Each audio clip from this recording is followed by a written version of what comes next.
When you realize that your name, your form, and everything you see is provisional, two things happen. To some people, they have immediate, what we could only metaphorically call the dark night of the soul. They go into a deep depression because everything they thought was real is no longer real, including their own name, form, body, and mind. Some people get so scared that they have a bad trip. Some people cross that threshold and discover nirvana or enlightenment.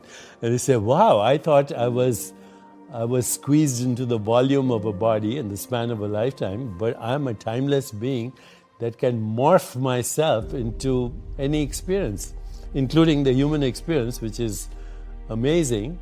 But the human experience is also that which causes existential depression. So the causes of human suffering, since you brought it up, are brought up in Eastern wisdom traditions as, number one, you suffer because you don't know who you are. You confuse yourself with your body-mind experience. Number two, you grasp and cling at experiences which are evanescent and transitory and dreamlike. You say, what happened to your childhood? It's over. What happened to yesterday? It's over. What happened to 5 minutes ago? It's over. What happens to these words? By the time you hear them, they don't exist. So, Wittgenstein, the German philosopher, said, we are asleep. Our life is a dream, but once in a while we wake up enough to know that we are dreaming. So what do you wake up to? When you cross this threshold, you wake up to your true self, which is not body or mind, but the awareness in which that experience is happening. So grasping and clinging at a dream is the second cause of human suffering. The third is being afraid of anything that's unpleasant, pain, abandonment, being treated by someone not respectfully. So that's, there's aversion to certain experiences. Third cause of suffering. Fourth is identifying, which is related to it, with your ego identity. And fifth is the fear of death. Now they're all connected. They're all the same fear. And they are not knowing who you are. This is the biggest question everybody should be asking. Who am I? What am I? Am I the changing experience of this body, which is a perceptual activity? Am I the experience of the changing mind or the changing personality? Because you don't have the same personality when you were a kid or maybe even 10 years ago. What is it at the basis of this? When you start that reflective self-inquiry, ask yourself, who am I? What do I want? What is my purpose? What am I grateful for? Go into the stillness of meditation, you have what wisdom traditions have called revelation, revealed truth. Now, that sounds very grand. I would say just call it insight. Meditation, mindfulness, awareness of body, awareness of mind, awareness of mental space, awareness of the web of relationship, awareness with that which we call the universe. It leads you ultimately to the awareness of awareness. And when you discover that, that's nirvana. Now, everyday experience is modified consciousness. So right now what we're experiencing is what we call the waking state of consciousness. So awareness is modifying itself every time you open your eyes into this experience, right? And you call it the physical world. Now if you close your eyes, you have another state of consciousness where you don't actually experience the physical world. You experience sensations, images, thoughts, emotions, stories. It's like a dream. As soon as you close your eyes, you're experiencing, you might call it daydreaming, but there's no difference between a daydream and what you dream at night. The physical world has disappeared, there's only a mental world. Then you go deeper at night, even the mental world disappears in what we call deep sleep. Now that is the highest intelligence, by the way, because in deep sleep, there's unconscious processing going on, there's creativity going on, there are correlations being made, there are toxins being removed, there's a whole resetting of your memories and consolidation of that. So in deep sleep, even though there is no experience of a physical or a mental world, It's a very intelligent, highly correlated state in which unconscious processing is occurring. Memories are being consolidated. Imagination is being refined, etc., even though you have no conscious experience. So think of these three states metaphorically, like you would think of water becoming ice as the physical world, water as water, fluid, dreamy, water as vapor, even more dreamy and fluctuating and ambiguous and contradictory and difficult to grasp. But if you want a little bit beyond that, I'm speaking metaphorically, you'd end up with what is called the quantum vacuum, which is the fundamental ground of existence according to science. But you can do that subjectively. You can move from the physical world to the dream world, to the sleep world, and beyond to what is called fundamental consciousness, which is the source of all knowing, all experience. In wisdom traditions, it's called undifferentiated consciousness. So what is reality? What we call reality, what today's science calls reality, comes under the heading of naive realism. Einstein was a naive realist. And I'm not saying this in a derogatory fashion. It's a word in the science of philosophy. Naive realism means that the physical world exists exactly as perceived by the five human senses. Now, obviously, that's not true. Other species experience the world through different modes of sensory perception. The second aspect of naive realism is that the physical world, as perceived by the five human senses, would exist even if no one was observing it. Well, how do you prove that? And firstly, it's naive because we know that the world is more than what is perceived by the five human senses. So this leads us to a solution actually of the hard problem of consciousness, which is get rid of the idea that the world is physical. What we call of the world as physical, even your physical body, is a perceptual activity. And that perceptual activity for you and me is a human perceptual activity through human consciousness, not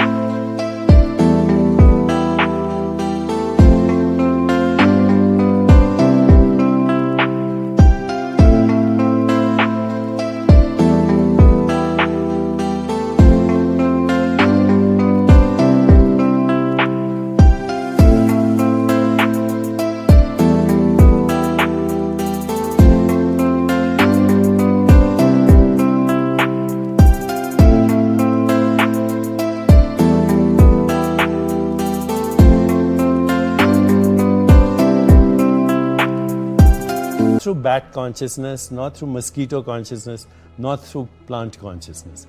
But non-dualism says, go beyond that. There is only one consciousness that is differentiating, undifferentiated consciousness, differentiating into these different species of consciousness that form a matrix of conscious beings that are collectively projecting this universe. I don't think consciousness, being formless and infinite, is subject to either birth or death. This is a vacation we are having on planet Earth right now, and so might as well enjoy it. But death is not the end of consciousness, it's the end of a certain storyline in consciousness, a certain interpretation of perceptions, images, feelings, and thoughts. It's not that I don't think about death. I ask myself, what is beyond my provisional identity? And I dwell in that, and that has a very interesting outcome, which is the outcome in every spiritual tradition. There are only three things that happen, by the way, in a religious or traditional experience. One is transcendence. You know that you are not an entity in space and time, that your true self is formless, infinite, unbounded, borderless, unfettered, free consciousness. Number one. Number two, you have the emergence of what usually are referred to as Platonic truths: goodness, beauty, harmony, love, compassion, joy, equanimity. And number three, loss of the fear of death. There's nothing more important than having those three experiences, and they've been part of every wisdom tradition for thousands of years. Love is not a sentiment. Love is not an emotion. Love is the ultimate truth at the heart of creation, which is unity consciousness, one consciousness differentiating.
Into infinite modes of experience, infinite knowers, infinite modes of knowing, infinite phenomena known, all generated within the one self.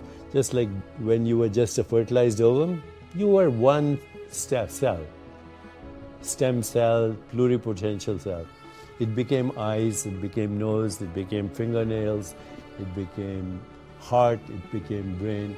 So that one cell differentiated into all these different cells, each with its own modality of experience. Like that, the one mind, or the one consciousness, differentiates itself into what we call the universe, with every species of consciousness knowing the universe in its own unique way.